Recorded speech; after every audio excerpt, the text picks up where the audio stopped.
বিশ্বাস করো, হাসিনা পথতে কইছে খালেদা জিয়া আইছে, আমি অনেক খুশি হয়েছে। তারে কেউ দেশ যাইতে পারবো ফ্যামিলি লইয়া। যাওক আমি খুশি হয়েছি, যাওক না খানি।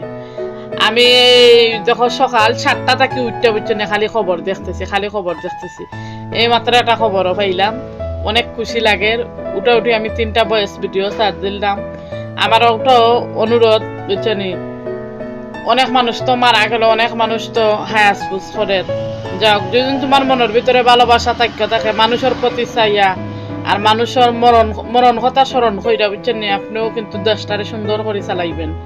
এইটাও আমাদের কাছে আমাদের আকুল আবেদন, আর কোনো কিছু না, যাতে মানুষে বালা হয়। বুঝতে পারছেন? যদি মনে করেন আপনি মনে করেন বলে আমি ক্ষমতাত বইছি, আমিও রাজনীতি করি, এটা হচ্ছে আপনার মনসত্ব। মানুষ টিকে রাখা যায় না।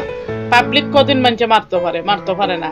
আর পাবলিক কেফি গেলে আর কোনো উপায় নাই, বাঁচার কোনো ক্ষমতা নাই। ও শ্রীলঙ্কার মন্ত্রী রে বুঝছনি, শ্রীলঙ্কার মন্ত্রীরে ল্যামটা করাই দিয়েছে পাবলিক হলতে। ও 2 বছর আগের ঘটনা। টাইন না চেঁচড়ায় কাপড় চোপড় নিছে কি, রেল লাইনে ফলাই আবার দাম দিছে, কি অবস্থা করছে। তারপরে আমরা বাংলাদেশের মানুষ বলা সয় সম্মানে বেটিরে রাখছে। বেটির বাসা মনে হয় জানে না, এটা মানুষে খুঁজ যাওয়া করতে পারছে না, গেল ওইটা। আর আমার কথা হয়েছে মাই, তুমি যখন আইছো ক্ষমতা, যারা যারা সন্ত্রাস গুলো আছে না, ওদের প্রতি একটু খেয়াল রাখবেন।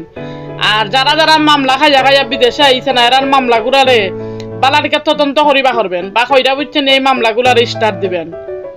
কেউ মামলা দেখো বুঝছনি, মানে চালু রেখেও মানুষ বিদেশে আইয়া পড়ছে, আর মামলা কিন্তু ওয়ারেন্ট হয়ে গেছে। ওয়ারেন্টের আসামি যতগুলো আছে না, ওরার মামলা গুলার বুঝছনি নামের উপরে বুঝছেন, কাগজের নামের উপরে না, ফাস্টফুড তো হইতে হয় না, ওয়ারেন্টের কাগজ গুলা না এয়ারফুট আইনা তৈবা, যাতে ওরা খালি বিমানটা কিনলাম তো আর হ্যান্ডকাফ লাগাইতে বুঝছেন। আমি এটা চাই।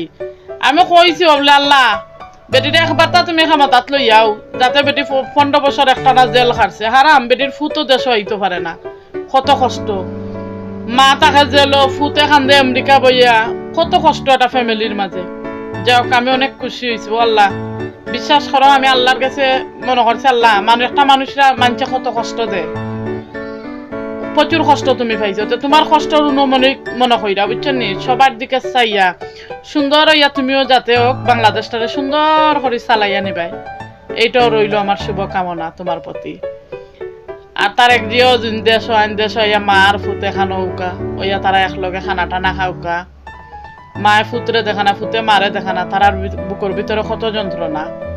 আল্লাহর কাছে ওখানে হয়। আর আমার ছাত্র ভাই এর উপরে আমার বুঝছো নি অনেক সেলট।